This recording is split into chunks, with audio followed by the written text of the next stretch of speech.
Olá a todos e bem-vindos. Já alguma vez sentiram que querem mesmo aprender uma língua, mas a vida parece que se mete sempre no caminho? Sempre. A falta de tempo, a distância de um país onde se fala essa língua, parece que há sempre uma montanha para escalar. É um sentimento universal, diria eu. E cria uma barreira psicológica que é enorme. A ideia de que para aprender uma língua é preciso fazer as malas, parar a vida e mergulhar de cabeça no ambiente estrangeiro. Exato. É o que faz a maioria das pessoas desistir antes mesmo de sequer começar. Exatamente. E é por isso que a nossa análise de hoje é tão relevante. Vamos tentar desmistificar a aprendizagem de uma língua, especificamente o português, e mostrar como pequenas práticas diárias podem, na verdade, ter um impacto gigante.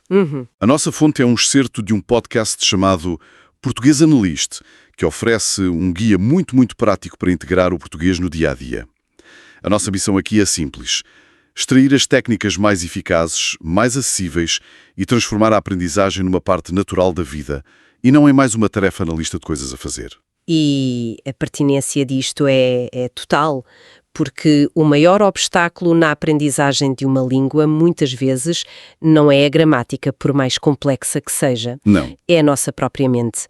É a crença de que precisamos de condições perfeitas para ter sucesso. Esta fonte, ela desafia essa ideia de uma forma muito pragmática e, honestamente, muito libertadora. Ok, vamos então a isso. A ideia central da fonte é que a fluência não exige uma mudança para Lisboa ou para o Brasil. E o autor é muito direto nisto. Eu até apontei a citação. Força. Ele diz: não precisas viver em Lisboa. Não precisas de um falante nativo ao teu lado. Não precisas estudar horas a fio todas as noites. A proposta é completamente diferente. É pequenos passos inteligentes, coisas fáceis de repetir e que se encaixam na rotina que nós já temos. E o que é fascinante aqui para mim é a forma como se redefine o sucesso. Sim. O modelo tradicional diz-nos que o sucesso vem de sessões de estudo longas, intensas, a tal ideia da montanha. Esta abordagem vira isso do avesso. O sucesso não vem da intensidade, mas sim Da consistência. da consistência. Lá está. Ao focar em pequenos passos, a fonte remove a pressão e aquele sentimento de culpa que todos conhecemos. Sim. O não tive tempo para estudar hoje. Exatamente. O processo torna-se mais sustentável e, mais importante, mais agradável. É, no fundo, a aplicação da ciência da formação de hábitos à aprendizagem de línguas. E a primeira ferramenta concreta que a fonte apresenta para iniciar estes hábitos é uma técnica chamada shadowing. A explicação é muito simples.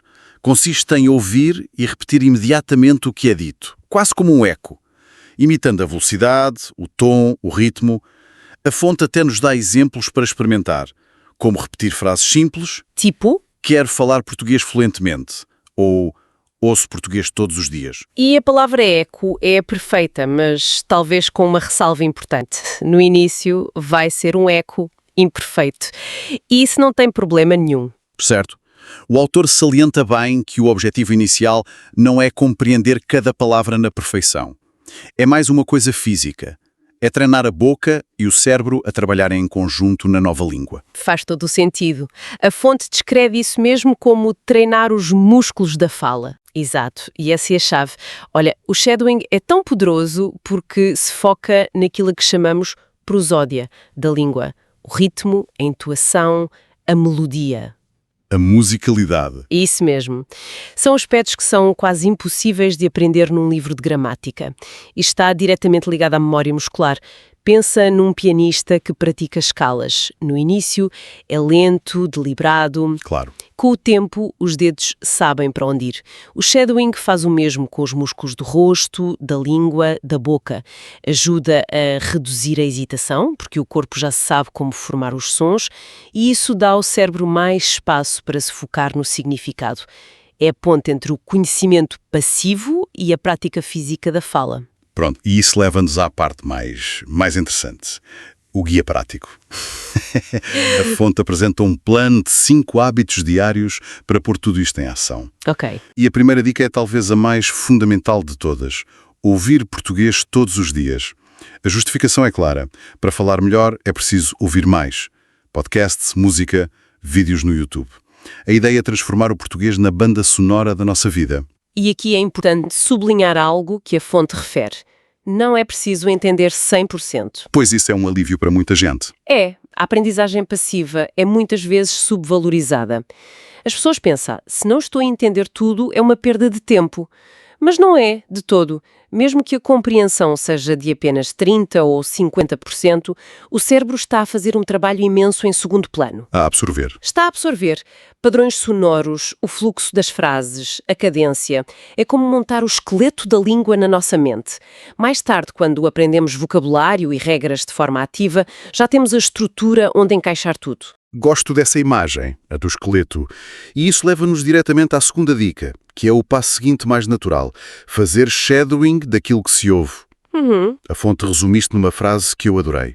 Ouvir é ótimo, mas falar é assim que ficas mais forte. Portanto, depois da exposição passiva, vem a ação. Sugere-se repetir frases que até reforçam a mentalidade positiva, como estou a melhorar pouco a pouco. E ao ligar isto à dica anterior, cria-se um ciclo virtuoso. Passamos do input, que é ouvir, para o output, que é falar. Certo. A repetição de uma frase como essa tem um benefício duplo. O prático é óbvio. Melhora a fluidez, a pronúncia, mas o benefício psicológico é igualmente, se não mais, importante. Ao verbalizar estou a melhorar pouco a pouco, estamos a combater ativamente aquela autocrítica que tantas vezes sabota a aprendizagem. É quase como um mantra. É uma espécie de autoafirmação linguística. Adoro essa expressão autoafirmação linguística. A terceira dica é descrita na fonte como uma verdadeira mudança de jogo, interna. Pensar em português. Esta é a mais difícil. Mas a ideia é contornar a tradução mental constante, que é um dos maiores entraves à fluência. O processo começa de forma muito simples. A fonte dá exemplos como, ao acordar, pensar, é manhã, preciso de café. Ou, ao olhar pela janela, o céu está azul, vejo um cão. É uma técnica poderosa, mas que pode ser frustrante no início, lá está. Muitas pessoas pensam, mas como é que eu penso numa língua que ainda não sei? A chave e a fonte acertam em cheio nisto. É não tentar pensar em ensaios filosóficos. Não, claro que não. É começar por nomear o que nos rodeia. A cadeira, a janela, o som da chuva. É criar essa ligação direta entre o objeto ou o conceito e a palavra em português, sem o intermediário da nossa língua-mãe. Um atalho. Exatamente. Neurologicamente estamos a construir uma nova via neural, um atalho. Com a prática, esse atalho torna-se o caminho principal, o que acelera drasticamente a velocidade do pensamento e, por consequência, da fala. Sabe, ao ler a quarta dica, apercebi-me de algo. A fonte usa a analogia de que ler em voz alta é como ir ao ginásio, mas para os músculos da fala. E eu leio muito noutras línguas, mas quase sempre em silêncio. E depois, quando tenho de dizer uma palavra mais complexa em voz alta numa conversa, hesito. Acontece a todos. Faz todo o sentido que isto seja um treino. A sugestão é pegar em textos simples, como livros infantis ou os diálogos de um vídeo, e lê-los em voz alta. Exatamente. Porque quando lemos em silêncio, o nosso cérebro pode enganar-nos. Achamos que sabemos pronunciar uma palavra, mas é só quando a verbalizamos que a dificuldade se manifesta. É verdade. Fazer isto no ambiente seguro, a sós, funciona como um diagnóstico e um treino ao mesmo tempo. Permite identificar as nossas dificuldades de pronúncia pessoais, aquelas palavras ou sons que nos custam mais, sem a pressão de uma conversa em tempo real. É um ensaio privado para o espetáculo público. Gosto dessa analogia. E, finalmente, a quinta dica, que na verdade une todas as outras, foca-se na integração total. Usar o português na vida cotidiana. A frase-chave da fonte é: não deves só estudar português, deves viver com o português. Viver com a língua. E para isso, a fonte dá uma série de subdicas extremamente práticas. E aqui é que a coisa se torna mesmo real. A primeira, mudar o idioma do telemóvel para português. Uma ação pequena com um retorno gigantesco. Embora eu deva admitir, da primeira vez que o fiz, passei uns bons 10 minutos à procura de como desligar o alarme na manhã seguinte. Acredito perfeitamente. Há uma pequena curva de aprendizagem, sim, mas força-nos a aprender o vocabulário mais funcional que existe no nosso dia-a-dia. Palavras como configurações, apagar, descarregar, partilhar. Vemos estas palavras dezenas de vezes por dia. É, no fundo, uma forma de repetição espaçada passiva. A aprendizagem acontece sem esforço consciente. A seguir, a fonte sugere escrever um diário curto e especifica: Não é preciso escrever um ensaio, apenas 2 ou 3 frases sobre o dia. Por exemplo, hoje fui trabalhar, estava muito cansado, bebi 2 cafés. E isto é brilhante porque ancora a aprendizagem na nossa vida real. Em vez de aprender o vocabulário genérico de um manual, tipo a maçã está na mesa, estamos a praticar o vocabulário que descreve o nosso próprio dia. Torna-o relevante. Forma a língua imediatamente relevante e útil. Se hoje aprendi a dizer tive uma reunião estressante, é muito mais provável que me lembre dessa frase do que de uma frase aleatória de um livro, porque tem uma carga emocional e contextual para mim. Outra sugestão, e confesso que esta é que me assusta um bocadinho mais, é gravar mensagens de voz de 1 minuto para autoavaliação. Falar sobre o dia, o que se fez e depois ouvir. A parte de ouvir é que me parece o maior desafio. É a dica que a maioria das pessoas evita, mas que talvez tenha um maior retorno. E esse desconforto é compreensível. Ninguém gosta de ouvir a própria voz, muito menos a tropeçar numa língua estrangeira. É horrível. Mas é o equivalente a um atleta ver a gravação do seu jogo. A autocrítica inicial é forte, mas é a única forma de nos ouvirmos objetivamente. Vão reparar em vícios de linguagem, na pronúncia de uma vogal que nunca tinham notado.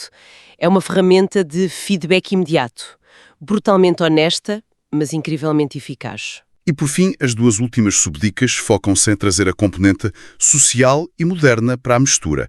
Juntar-se a grupos online, como no WhatsApp ou Telegram, e ver vídeos curtos no TikTok ou Reels e repetir as frases. Portanto, a lista é longa, desde o telemóvel ao diário, passando pelas redes sociais. Parece que a ideia é mesmo não deixar escapar nenhum canto do nosso dia. Precisamente. E quando olhamos para todas estas peças juntas, a mensagem da fonte é clara. A fluência emerge da frequência e da utilidade. Ao transformar estas pequenas ações diárias, mudar o idioma do telemóvel, escrever a lista de compras em português, ver um vídeo de 5 minutos, a aprendizagem deixa de ser um evento isolado que acontece, às segundas-feiras às 7 da noite. Deixa de ser um compromisso na agenda. Exato. Passa a ser um processo contínuo, tecido na nossa identidade e na nossa rotina. É a diferença fundamental entre estudar uma língua e viver com uma língua. Então, o que é que isto tudo significa? Para mim, a grande lição que se retira desta fonte não é sobre encontrar mais tempo no nosso dia. É sobre redefinir o que praticar realmente significa. É usar os momentos que já existem de uma forma diferente. Sem dúvida. O poder não está num grande esforço isolado, mas nos pequenos hábitos consistentes que, somados, criam uma imersão pessoal, independentemente de onde vivemos. Exatamente. A beleza destas técnicas reside na sua simplicidade e na sua acessibilidade. Elas democratizam a aprendizagem de línguas, retiram-na do pedestal académico e colocam-na nas mãos de qualquer pessoa com um telemóvel e 10 minutos livres. A fonte propõe uma jornada em que o português deixa de ser uma disciplina escolar para se tornar uma parte viva, funcional e até divertida do dia-a-dia. E é aí que a verdadeira fluência começa. Não é quando se sabe todas as regras gramaticais, mas quando se consegue pedir um café ou contar uma pequena história sobre o nosso dia, sem pensar 2 vezes. O que me deixa a pensar numa última coisa. A fonte foca-se muito em integrar o português na vida diária de forma consciente, como um conjunto de exercícios, não é? Sim, de forma deliberada. Mas isto levanta uma questão interessante. Em que ponto é que esta prática deliberada deixa de ser um exercício e se torna simplesmente viver numa nova língua? Mesmo que estejamos no nosso próprio país, quando é que o hábito se torna identidade?